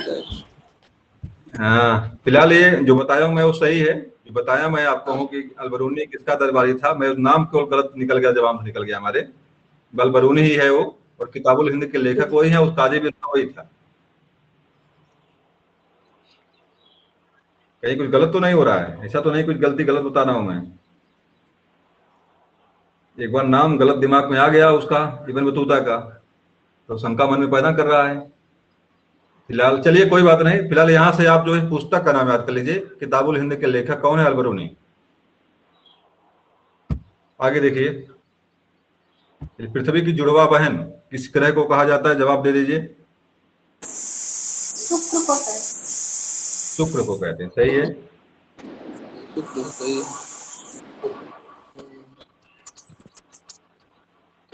सबसे गर्म ग्रह भी है, 97% इसमें नाइट्रोजन है। चलिए न्यूट्रॉन आप बताइए, खोजकर्ता कौन न्यूट्रॉन के?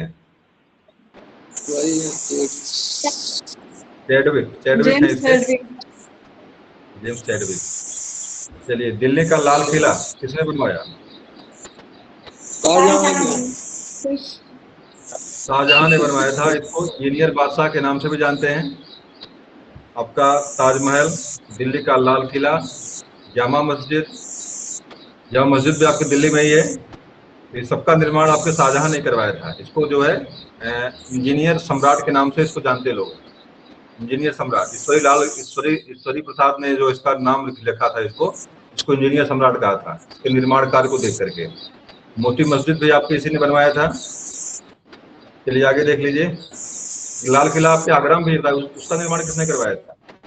एक लाल किला आपके आगरा में भी है।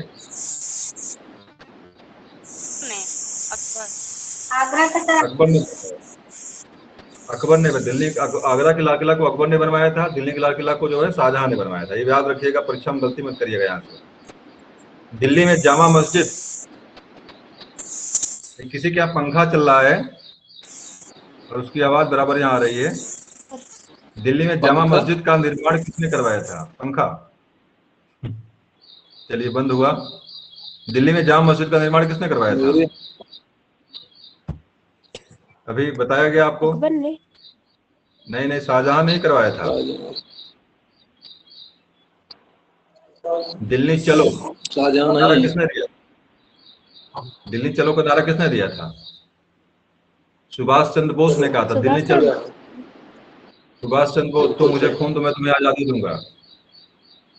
चलिए जवाब देख लीजिए, इसका जवाब क्या है? नेताजी सुभाष चंद्र बोस। नेताजी की टाइटल किसने दिया था इनको? नेताजी के नेताजी सर हिटलर ने नेताजी कहा था इनको। वही इनको मारने की प्लानिंग भी करता है कि इसको मार डालो, ये तो बहुत बड़ा खतरनाक हमारे लिए भी साबित हो जाएगा। भाग जाते हैं वहां से, जर्मनी से भागते हैं। ये मारने की प्लानिंग करता है, इनको मार डालो, इनको तो बड़ा खतरनाक आदमी है, ये हम पर भी कब्जा कर सकता है, ये इतना खतरनाक है ये। तो वहां से भागकर, जर्मनी से भागकर चले जाते हैं। मतलब नेताजी को उपाधि जो है इनको देने वाला कौन था? हिटलर ने दिया था, नेताजी। और राष्ट्रपिता की उपाधि जो है महात्मा गांधी को देने वाले यही थे। राष्ट्रपिता की उपाधि जो महात्मा गांधी को देने वाले यही थे। तुम मुझे खून दो मैं तुम्हारे दूंगा, इसका भी क्या सबको पता ही है, कोई समस्या नहीं है। वही है आजाद, आजाद सुभाष चंद्र बोस। चलिए, नेताजी सुभाष चंद्र बोस। तंजौर में बृहदेश्वर मंदिर का निर्माण किसने करवाया था? तंजौर में। तंजौर का मदुरा तमिलनाडु। ये दक्षिण भारत का राज्य है। जवाब देख लीजिए क्या सही इसका है। राजा चोल प्रथम।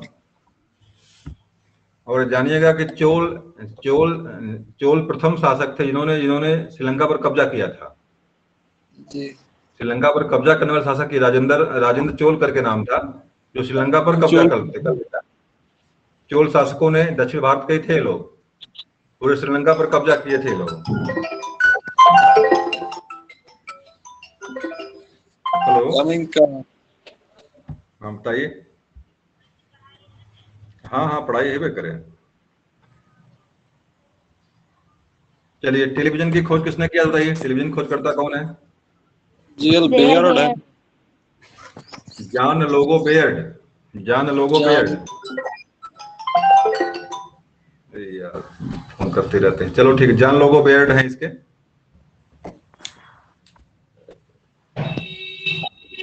John Logie Baird. GL Baird. Tipu Sultan की राजधानी कौन सी थी? टीपू सुल्तान ये कर्नाटक में है। मैसूर है क्या? हाँ। श्रीरंगपट्टनम राजधानी थी यहाँ की। और एक बार बता दूं मैं आप लोगों को टीपू सुल्तान के बारे में। क्या था कि दक्षिण भारत में एक क्या बोलते हैं, कर लेते थे लोग, टैक्स लेते थे, इसको अस्तन टैक्स के नाम से जानते हैं। टीपू सुल्तान एक ऐसा शासक था जिसने पंडित लोग लेते थे, मतलब शूद्रों से पंडित लोग जो है कि अस्तन ढकने के टैक्स लेते थे दक्षिण भारत में। एक नावेली का नाम सुना होगा आप लोगों ने, नावेली नाम आता है एक है। नावेली ने काट कर दे दिया था, उसने कहा ले जाइए, इसी को ले जाइए, टैक्स क्यों लेंगे, इसी को ले जाइए। तो टीपू सुल्तान ने जो है कि वहां पे टैक्स बंद करवाया था। इसी के विरुद्ध में पंडित लोग बड़ा विद्रोह किए वहां पे, और सारे पंडितों को मरवा देता है। टीपू सुल्तान जो है उन पंडितों को जो है वहां से मरवाता है, जो जो विद्रोह करते हैं उन सारे पंडितों को कत्ल करवा देता है। और तभी से इनका जो वहां से टैक्स खत्म होता है। और उन्हीं पंडितों के पैर पर हम लोग पढ़ के जो है अपना पैर अपना सर और पैर दोनों घिसा लिए। चलिए आगे देख लीजिए। टीपू सुल्तान राजधानी कहाँ पे थी? श्रीरंगपट्टनम थी। अब बताइए नदी का नाम बताइए, जिस नदी के तट पर, बताओ नदी का नाम बताइए जिस नदी के तट पर है ये श्रीरंगपट्टनम। नदी का नाम बता दीजिए जिस नदी के तट पर है ये श्रीरंगपट्टनम।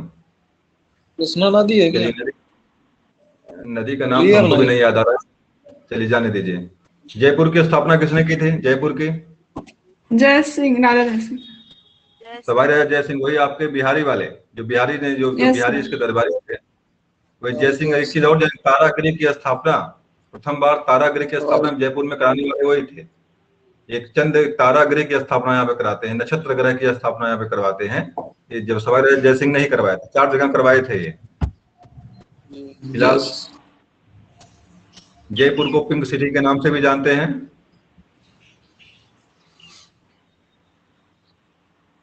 आगे जवाब देख लीजिए इसका।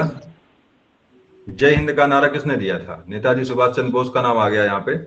नेताजी सुभाष चंद्र बोस ने जय हिंद का नारा दिया था। ये बताओ इंकलाब जिंदाबाद नारा किसने दिया था? इंकलाब जिंदाबाद का भगत सिंह ने दिया था। भगत सिंह का नारा था ये। जय जवान जय किसान जय विज्ञान किसने दिया था? ये अटल बिहारी वाजपेयी ने दिया था। और जय जवान जय किसान नारा किसने दिया था? जय विज्ञान हटा दीजिए यहाँ से। लाल बहादुर शास्त्री ने दिया था। जय जवान जय किसान लाल बहादुर शास्त्री ने दिया था। विज्ञान जोड़ने वाले अटल बिहारी वाजपेयी थे इसमें। चलिए अगला देख लीजिए 74 नंबर का। देखिए आ गए प्रचार करने वाले क्लास प्लस का। चलिए अगला देख लीजिए। चलिए वो भी देखिए, प्रश्न आपका आ ही गया। लाल बहादुर शास्त्री। चेचक के टीके खोज किसने किया? बताइए किसने किया था चेचक का टीका? शायद एडवर्ड जेनर है, एडवर्ड जेनर, देख लीजिए जवाब। जेनर एडवर्ड जेनर, ठीक है। चलिए, चुंबक की ओर सबसे अधिक आकर्षित कौन होगा? Copper, iron, aluminium? आयरन। सबसे तेजी से आयरन जाएगा, सही जवाब आपका है, आयरन जाएगा। एल्युमिनियम बिल्कुल नहीं पकड़ेगा।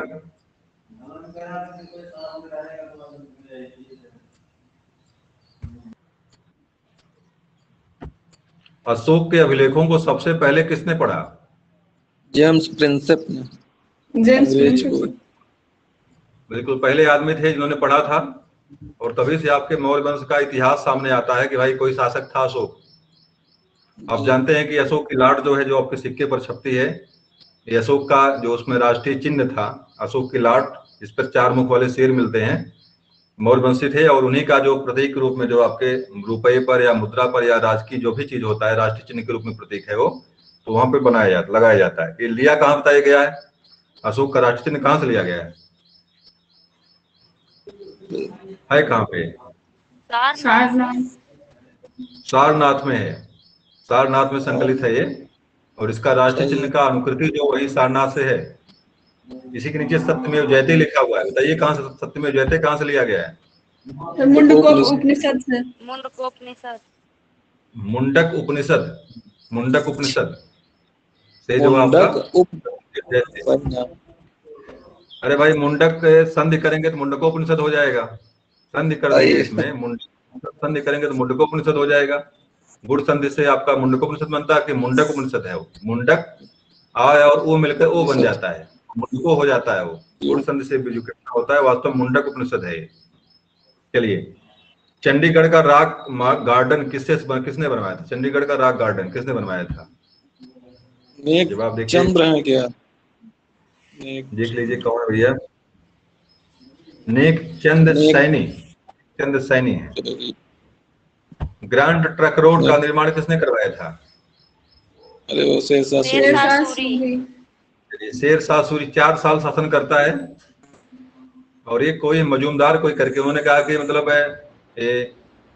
भारत के साम्राज्य की धमनियां थी, इसकी जो सड़कें थी, इसकी जो इसने बनवाया था, ये क्या थी? भारतीय साम्राज्य की धमनियां थी, मतलब यहाँ से रक्त प्रभावित होता था इसे। 23 टाइटल को लेकर उन्होंने लिखा था। ग्रैंड ट्रक रोड आपके पाकिस्तान से शुरू होता था, और कहाँ तक ज्यादा था पता नहीं है, पाकिस्तान से शुरू होता था और भारत तक आता था ये। चलिए ठीक है, जगह का नाम मुझे कहीं कंफर्म नहीं याद है, लेकिन इसका निर्माण करता कौन था? शेरशाह सूरी था। पठान शासक 4 साल केवल शासन करता है, उन्हें भारत में कब्जा हो जाता है इनका। एक कन्नौज के पता नहीं कहाँ पे, कन्नौजे शायद लड़ाई में इसकी मृत्यु हो गई थी, मतलब वहां से बारूद का गोला फटता है, वहीं पे मर जाता है बेचारा। चलिए, ग्रैंड ट्रक रोड का निर्माण किसने करवाया? शेरशाह सूरी का जवाब आपका आ गया। चलिए, अगला विज्ञान का प्रश्न है, गुरुत्वाकर्षण की खोज किसने किया था? बता दीजिए। न्यूटन ने किया था, बिल्कुल सही है, न्यूटन ने किया था। पुस्तक का नाम बताइए इसके, पुस्तक कौन से थे? प्रिंसिपिया। बहुत बढ़िया। गांधी जी को महात्मा किसने कहा था? रविन्द्रनाथ टैगोर। रविन्द्रनाथ टैगोर। गुरुदेव किसने उनको कहा?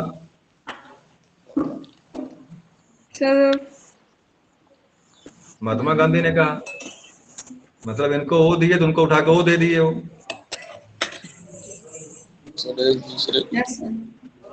बापू सुभाष चंद्र बोस। रविन्द्रनाथ टैगोर को क्या नाम है, गुरुदेव कहने वाले महात्मा गांधी थे, इनको महात्मा कहने वाले रविन्द्रनाथ टैगोर थे। 2 महापुरुष मिले, गए तुमको मैं ये देता हूँ, आप मुझको ये दे दो।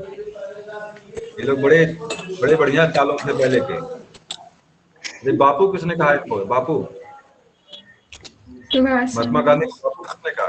सुभाष चंद्र बोस ने कहा। नंगा फकीर किसने कहा था? बंगला नंगा फकीर, नेकेड फकीर चर्चिल ने कहा था, जो प्रथम गोलमेज सम्मेलन में द्वितीय में साथ गए थे, द्वितीय में गए थे गांधी जी। तो बकरी लेकर गए थे, एक बकरी और आधा शर्ट आधा जो है धोती पहनकर पहुंचे थे वहां तक, बकरी लेकर के। जब सीढ़ियों पर चढ़ना शुरू करते हैं लोग मुसलमान के लिए प्रतिभाग करते हैं, सब लोग खड़े हो जाते हैं। 26 बजे कौन व्यक्ति आ गया नंगा वाला है, अपने आप में अद्भुत थी ना। पूरे विश्व स्तर पर जो भारत का प्रतिनिधि है, सबसे बड़ी पार्टी का जो एक तरह से विद्रोही पार्टी का जो सदस्य है, वह क्या कर रहा है, नंगा चल रहा है। मतलब पूरा आधा शरीर नंगा, बराबर एक धोती पहनते थे गांधी जी। कहते थे कि जब तक पूरे भारतवासियों के तन पर कपड़ा नहीं हो जाएगा तब तक मैं अपना पूरा शरीर ढक नहीं सकता। उन्होंने कहा कि अभी भी भारत के लोग जो है आधे नंगे रहते हैं। मतलब 50% यहाँ के लोग क्या हैं, अभी नंगा रहते हैं। तो मैं अपना शरीर तभी ढकूंगा जब सबके पास कपड़ा हो जाए। तो गांधी जी जब वहाँ 1932 का डेट शायद है, 1931, 30, 31, 32 3 सम्मेलन हुए थे आपके गोलमेज वाले। और आपके क्या बोलते हैं, B.R. अम्बेडकर एक ऐसे सदस्य जो तीनों में प्रतिभाग करते हैं, तीनों में जाते हैं। भाई किसी के बच्चे की आवाज आ रही है, अगर माइक बंद कर ले तो अच्छा रहेगा। तो 1930, 31 और 32 तीनों में आपके अम्बेडकर प्रतिभाग करते हैं। एक सम्मेलन उनका लड़का मर गया था, अम्बेडकर का सुपुत्र मर गया था उसका, अम्बेडकर जी का, उसको भी छोड़कर चले जाते हैं वहां पे वो। मतलब इतने बड़े, मतलब देश को, समाज को समर्पित व्यक्ति थे, जो उनके पुत्र मरने पर भी जो है गोलमेज में प्रतिभाग करने के लिए जाते हैं अम्बेडकर। उनका इतिहास पढ़ लीजिए तो आपको लगेगा कि मतलब कैसे कैसे शिक्षा लिए, क्या क्या किए, मतलब कौन व्यक्ति कैसे क्या कर सकता है, कितना संघर्ष करते हैं अम्बेडकर करते हैं। और जानते हैं आप, भारत संविधान के निर्माता, भारत के सबसे ज्ञानी व्यक्ति के रूप में अगर कोई व्यक्ति भारत में अभी भी अगर कोई ख्याति प्राप्त करता तो अम्बेडकर आप हैं। तो गांधी जी को बापू की उपाधि किसने दिया था? सुभाष चंद्र बोस ने दिया था। राष्ट्रपिता भी इनको उपाधि किसने दिया था? इनको सुभाष चंद्र बोस ने दिया था। चलिए आगे आ जाइए। चलिए, गांधी जी किसे अपना राजनीतिक गुरु मानते थे? बता दीजिए भाई।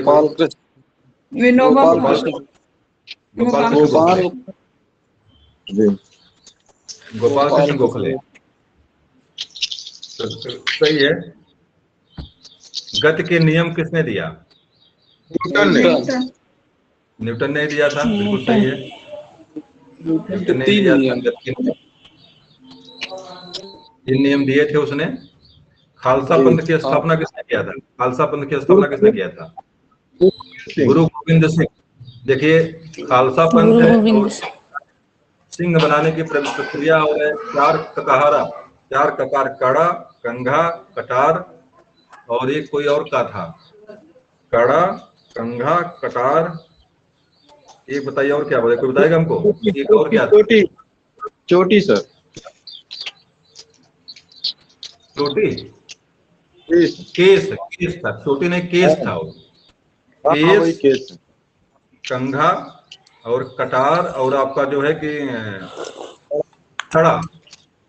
4 ककार की व्यवस्था जो मतलब क्या था कि मतलब सारे सभी सिख जो है तलवार उठाएंगे, बाल रखेंगे और कड़ा पहनेंगे और केस रखाएंगे।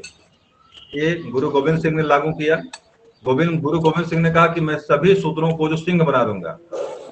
आज देखते होंगे आपके जो भी पंजाबी आते हैं सबके साथ सिंह लगा हुआ, सिंह सबके साथ लगा होता है, सभी पंजाबियों के साथ सिंह लगा होता है। तो चाहे किसी बिरादरी कोई आ गया, गुरु गोविंद जी के पास आया, उसने जो सबको सिंह, सबको फला सिंह इस तरह उन्होंने कहा कि सब जात व्यवस्था खत्म कर दूंगा मैं। तो सिंह की टाइटल देने का काम और खालसा पंथ की स्थापना ये करने वाले कौन थे? गुरु गोविंद सिंह थे। और एक चीज जानिएगा कि गुरु गोविंद सिंह के बाद गुरु बनने की व्यवस्था समाप्त कर दी गई। क्योंकि कारण क्या था? सारे मुगल वंशियों की निगाह जो है कि जिनके गुरुओं पर होती थी, इसी को पकड़ के मरवा डालते थे। इसीलिए जो गुरु वाली व्यवस्था क्या कर दी गई, यहाँ समाप्त कर दिया उन्होंने। मतलब आज से गुरु ग्रंथ साहब ही हमारा गुरु होगा, कोई गुरु आज के बाद जो है नहीं बनेगा। तो 4 चीजें यहाँ से गुरु गोविंद सिंह से याद रखिएगा। खालसा पंथ की स्थापना, ककार की व्यवस्था और गुरु क्या बोलते हैं, गुरु बनने की जो प्रक्रिया थी उसको समाप्त करना, है सारी व्यवस्थाएं करने वाले कौन थे? गुरु गोविंद सिंह थे। और गुरु गोविंद सिंह ने सभी जातियों को सिंह बना दिया। सभी लोग लड़ते हैं, सभी लोग बड़े लड़ाकू प्रवृत्ति के, सबसे मजबूत और काम के प्रति समर्पित और जाति व्यवस्था को ना मानने वाले ये लोग। कोई पंजाबी का आगे पता नहीं चलेगा किस जात का बिरादरी है, किस जात का है, बस क्या है, पंजाबी है वो, सिख धर्म को मानने वाला है, बस वाहे गुरु को मानने वाला है और कुछ नहीं इसके अलावा। और जबकि यहाँ पर क्या है, कोई पंडित है, कोई ठाकुर है, कोई मौर्य है, कोई फलाना है, कोई धिमाका, इतना नाम इतना नाम यहाँ रखे हुए हैं, इतना जात बना दिया यहाँ पे है, ताकि लड़ते रहो आपस में लड़ते रहो, पंडितों का सहयोग करते सहयोग करते रहो। ये सारी व्यवस्थाएं यहाँ पे आपको दिखेंगी। लेकिन पंजाब में इन्होंने ये काम किया और बड़ा अच्छा लगता है कि मतलब सारे लोग सिंह लगाते हैं वहाँ पे, सबकी टाइटल सिंह। क्या बताएं। चलिए आगे देख लीजिए यहाँ पे, गुरु गोविंद सिंह शायद अंतिम गुरु थे इनके। चलिए ये जवाब सही, इसका जवाब सबको आना चाहिए। कौन से दो सागर स्वेज नहर को जोड़ते हैं? कल बताया था मैंने इसके बारे में, बता दीजिए। ये भूमध्य सागर और ये क्या नाम है, अरब सागर, लाल सागर, लाल सागर, लाल सागर को जोड़ती कौन नदी है? स्वेज नहर जोड़ती है। इसको बताया था मैंने कल, आप वीडियो देखिएगा उसको तो मिलेगा सारी चीजें आपको उसमें। ज्वालामुखी, महासागर, पर्वत, पठार, ये सबको लेकर उसमें इकट्ठा मैंने बनाया था। उसको ध्यान से पढ़िएगा, उसको बहुत चीजें मिलेंगी आपको वहां पे, उसको देखिएगा वीडियो एक बार। आगे देखिएगा, इसमें अगला प्रश्न क्या आपका इसमें है, देखिए भूमध्य सागर लाल सागर को जोड़ती है। हाँ देखिए, पनामा भी आपका, इसके बारे में चर्चा कल मैंने किया, बता दीजिए। पनामा के बारे में चर्चा मैंने कल किया था, बता दीजिए। देखिए दिया यहाँ पे, देखो प्रशांत महासागर और अटलांटिक या आंध्र, अटलांटिक को आंध्र भी कहते हैं। जल्दी समाप्त हो जाए। दो जानवर बिना सिर हिलाए पीछे देख सकते हैं, नाम बता दीजिए उनका भाई। कौन जानवर जो पीछे भी देख सकते हैं? 6 आंखें इनके पास, 4 आंखें इनके पास होती है, 2 पीछे 2 आगे। देख लीजिए सर, तोता शायद एक है, तोता, एक मैना और खरगोश। नहीं भाई, आंखें दुइया होती हैं, आंखें दुइया होती हैं। तोता और खरगोश दिया हुआ है। चलिए। इसमें कुछ जानवर जिनके पास 6 आंखें होती, पीछे भी देख लेते हैं वो। उसका जानवर खोजना पड़ेगा, कौन सा जानवर है वो। कौन से 2 प्रमुख नदियां विश्व का सबसे बड़ा डेल्टा बनाती हैं? नाम बता दीजिए। कौन सी 2 प्रमुख नदियां? सुंदरवन का डेल्टा एक, वही तो सबसे बड़ा डेल्टा है। ब्रह्मपुत्र और गंगा। कौन सी? गंगा और ब्रह्मपुत्र। ब्रह्मपुत्र और गंगा दोनों नदियां मिलकर के सुंदरबन डेल्टा का निर्माण करती हैं, और विश्व का सबसे बड़ा डेल्टा है आपका ये सुंदरबन। कौन सा राज्य भारत के पूर्वी भाग में स्थित है? बताइए भाई, सबसे पूर्व में भारत। अरुणाचल प्रदेश।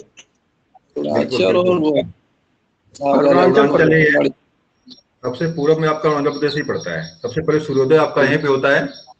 बताइए भाई, किवुथु जो भारत का सबसे पूर्वतम बिंदु है, आपके इसी प्रदेश में पड़ता है, इसी प्रदेश में पड़ता है। बताइए पॉइंट क्या उसका है, पॉइंट बताइए सर। पॉइंट क्या है, किस अक्षांश पर, किस देशांतर में है वो किवुथु? पॉइंट बताइए। ये नहीं क्लियर है, पॉइंट नहीं पता। 97.25 देशांतर। अच्छा 97.25 देशांतर आपका जो किवुथु आपका है, और उसका ही देशांतर है। दोनों को याद रखिएगा। गुहार मोती आपका गुजरात वाला, ये शायद 36.4 है, ये 36.4 देशांतर है, ये 37 है शायद, ये तो देखना पड़ेगा, हमको भी दिमाग से निकल रहा हमारे है 36 या 37, शायद 36 ही है, 36 यहाँ पे है, 36.4 है सर। कौन सा तय करता है कि कोई बिल मनी बिल नहीं है, मिल है या नहीं? ये कौन तय करता है? धन विधेयक है कि नहीं, कौन तय करता है? धन विधेयक, धन विधेयक सर, कौन तय करता है? शायद लोकसभा अध्यक्ष तय करता है। देख लेते हैं जवाब क्या इसका है। लोकसभा अध्यक्ष तय करता है कि नहीं है। लोकसभा अध्यक्ष तय करता है कि धन विधेयक है कि नहीं। केंद्र शासित प्रदेश अंडमान और निकोबार द्वीप समूह की राजधानी क्या है? Port Blair. पोर्ट ब्लेयर सही जवाब आपका है, पोर्ट ब्लेयर है।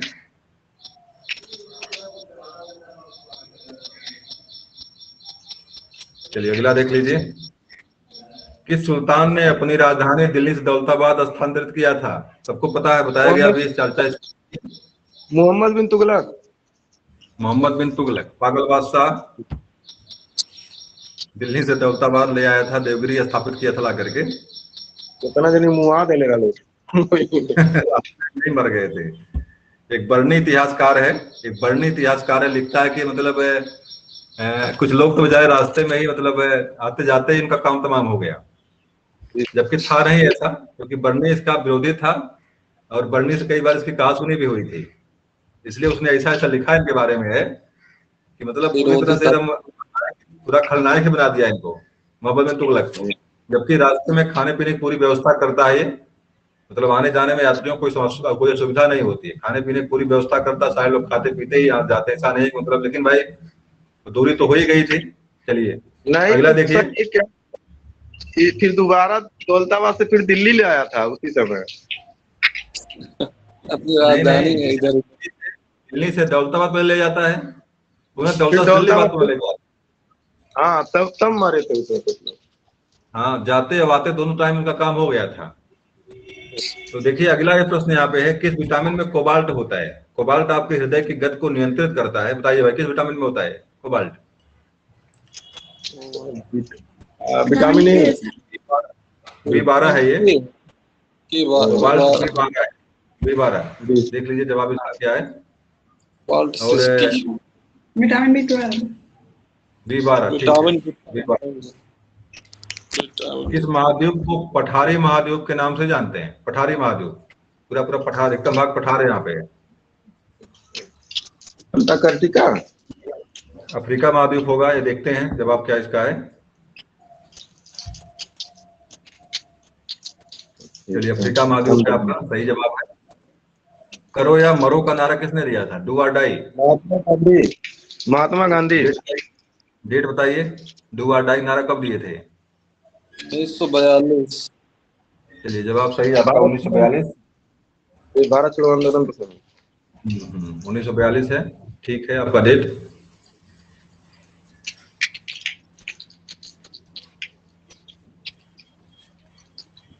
एशिया महाद्वीप का सर्वोच्च पर्वत शिखर कौन सा है?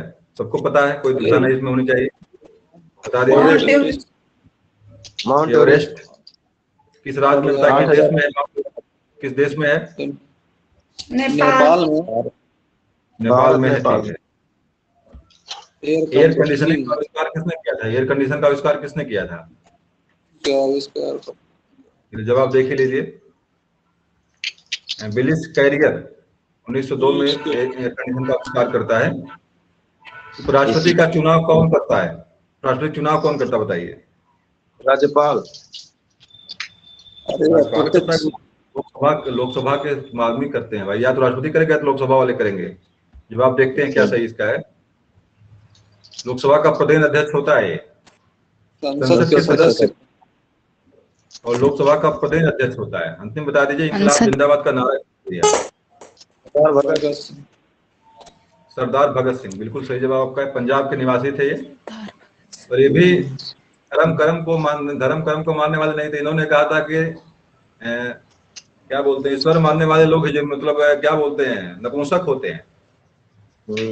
सरदार भगत सिंह की लाइन पढ़िएगा तो मिलेगा आपको, ईश्वर मानने वाले लोग नपुंसक होते हैं, मतलब अपने आप को जो कर्म पर विश्वास नहीं करते हैं लोग, कर्म पर इनको बिल्कुल विश्वास नहीं हो सकता। जो हाँ, भगत सिंह का ये भी नारा लेकिन कभी सामने नहीं सुनाया जाता, ताकि लोग जानेंगे, भाई सोचेंगे तो बहुत बड़ा प्रसिद्ध व्यक्ति इस तरह से कह रहा है। और महात्मा गांधी के बारे में आप जानते हैं कि इनकी जो फांसी होती है, 3 लोग, राजगुरु, सुखदेव और भगत सिंह की जो फांसी होती है, महात्मा गांधी चाहते फांसी नहीं होती इनको। महात्मा गांधी ने, दोनों लोग नहीं चाहे। हाँ, महात्मा गांधी ने जानबूझकर इन 3 लोगों को मरवा डाला, ताकि ये लोग रहेंगे तो हमारा जो है, हमारी जो हमको श्रेय मिलने वाला स्वतंत्रता का है वो शायद ना मिले हमको। इसीलिए नाथूराम गोडसे मारा ना इनको। हाँ, नाथूराम गोडसे ने मारा था जो पाकिस्तान लोग भारत में एंट्री लिए, और यहाँ के लोग पाकिस्तान ने सिखों को मार के भेजा जो यहाँ पे, तब मारा उनको था वो, कि जिसको बुला रहे हो मार के लाशें भेज रहे हैं, तो यहाँ बुलाए जा रहे हैं सबके, वो इसी पर नाथूराम गोडसे ने मारा था उनको। फिलहाल जो भी हो उसको हम सही नहीं मान सकते, जो भी किया गलत किया उसने, दुविधा इसमें नहीं है कोई, लेकिन फिलहाल और कारण पहले वही था। नहीं नहीं ठीक नहीं है भाई, ऐसा ना मरवाइए उनको। चलिए तो आज की क्लास